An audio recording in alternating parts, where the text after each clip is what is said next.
రాజీ పడకుండా ఆంధ్రప్రదేశ్కి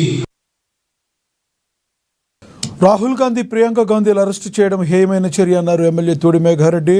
దొంగ ఓట్ల తొలగింపుపై గళమెత్తి పూర్తి స్థాయిలో నిరూపించి వాటిని తొలగించాలని నేడు ఢిల్లీలో శాంతియుతంగా నిరసన చేస్తున్న రాహుల్ గాంధీ ప్రియాంక గాంధీలను అరెస్టు చేయడం హేయమైన చర్య అన్నారు.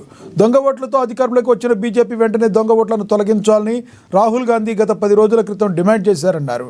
రాహుల్ గాంధీ చేసిన డిమాండ్ నిరాధారమని చేతనైతే నిరూపించాలని బీజేపీ ప్రభుత్వం నోటీసులు జారీ చేస్తుందని మండిపడ్డారు.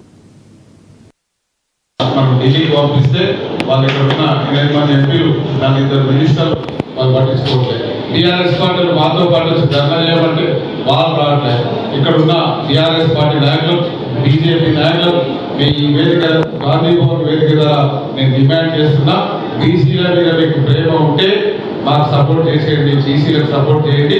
టీఆర్ఎస్ పార్టీలు అయితే మాతో పాటు కొట్లాడాలి, బీజేపీ అయితే మోడీ గారి దగ్గరికి వెళ్ళి ఆ బిల్లు సబ్మిట్ అప్రూవ్ చేయాల్సిందిగా వాళ్ళకి డిమాండ్ చేస్తూ, ఇప్పుడే నాకు మన సోషల్ మీడియాలో టీవీలలో చూస్తున్నాం, ఈ భారతదేశంలో ఈ బీజేపీ కానీ ఇక్కడ వాళ్ళకి సంబంధించిన పార్టీలు కానీ వాళ్ళకి సపోర్ట్ చేస్తున్న పార్టీ ఎన్డీఏకి సంబంధించిన అందరూ మా రాహుల్ గాంధీ గారు లాస్ట్ 1 వీక్ 10 డేస్ నుంచి చాలా డీటెయిల్డ్గా అనుభవం పేరుస్తామని చెప్పి ఆ ఓటర్ లిస్టులకు సంబంధించి బెంగళూరులో కానీ, బాంబేలో కానీ, యూపీలో కానీ, బీహార్లో కానీ, మహారాష్ట్రలో కానీ ఎక్కడ ఎలక్షన్ జరిగినా ఆ దొంగ ఓట్లతో వాళ్ళు తప్పు చేస్తున్నారు, వాళ్ళు 1 సైడ్ చేస్తున్నారు బయటికి తీసుకొస్తే యాదాద్రి భువనగిరి జిల్లా